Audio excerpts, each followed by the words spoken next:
In a twist that could be ripped from a crime drama, 4 men from Linstead now find themselves behind bars, accused of pulling off an audacious goat heist. Shame Riley, Shamru Williamson, Andre Bailey, and Kadri Parker appeared in the St. Catherine Parish Court on Wednesday, charged with receiving stolen property. Riley and Williamson face additional charges of conspiracy, while Bailey and Parker are charged with larceny. The courtroom drama is far from over, as they're set to return on November 15. The bizarre chain of events began on August 15, when Riley reportedly borrowed a car from a friend, only to hand it off to Williamson. That same vehicle allegedly became the getaway car in a goat theft operation. When the livestock owner realized his goats were missing, he wasted no time in alerting the authorities. In a stroke of fate, the police stopped the very car during an operation in Central Village, the stolen goats alive and well.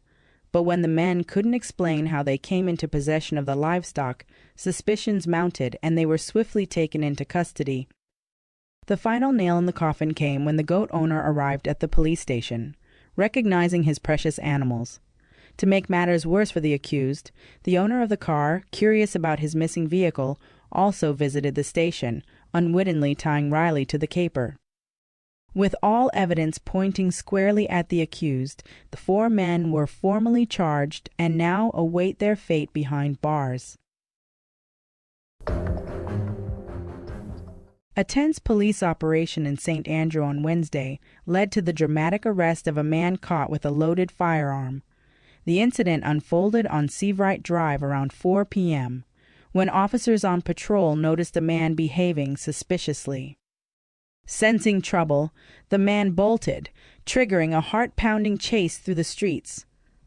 But the police were quick on his heels, intercepting him before he could escape. A search of his bag revealed the shocking discovery: a .38 Taurus revolver, fully loaded with 8.38 rounds and a single .56 round of ammunition. The man was immediately taken into custody, his fate now in the hands of investigators who are pressing him for answers. As the investigation continues, the arrest has sent shockwaves through the community, raising questions about what the suspect may have been planning with the dangerous weapon. In a chilling late-night attack, 24-year-old Bjorn Moore, a security guard for the courier company Beryllium, was gunned down in the normally quiet Portmore Pines, St. Catherine. The brutal killing has left the community on edge, with no clear motive emerging as of yet. The deadly ambush unfolded around 10:40 p.m. when the crack of gunfire shattered the night. Alarmed residents immediately called the police, who rushed to the scene.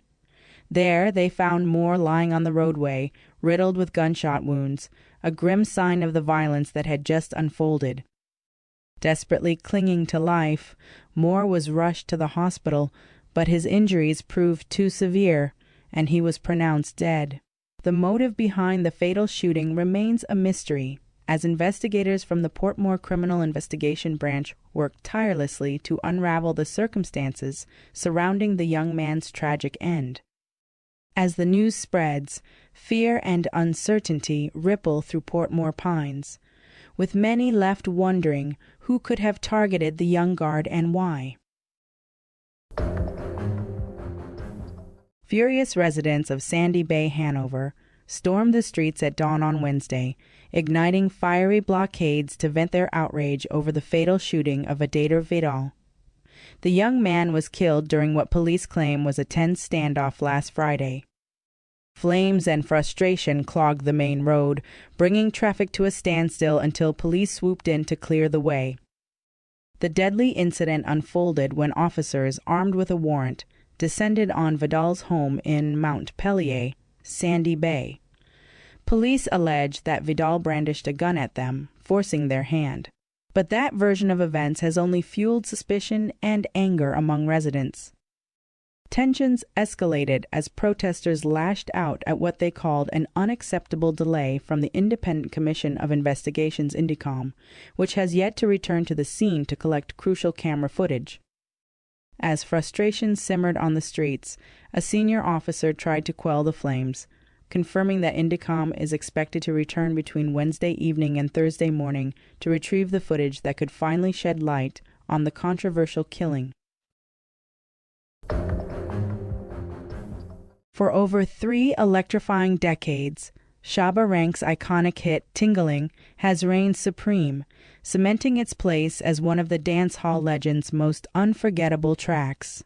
As the song marks its 32nd anniversary this year, it continues to pulse with the same energy that made it a staple of the genre.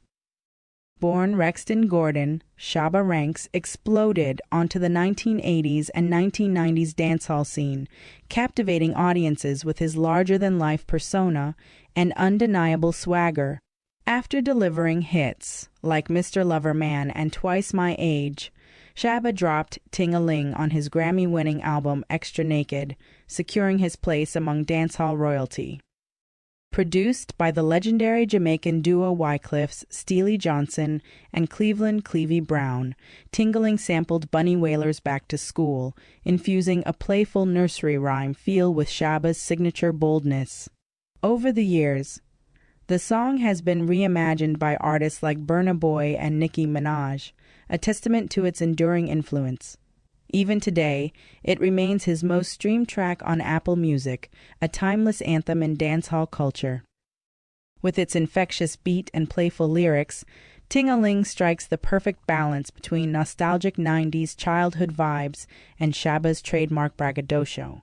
The music video adds to the mix, with Shabba storming the streets and a rowdy school, declaring himself the undisputed general of the DJ army, solidifying the track as a masterpiece that spans generations.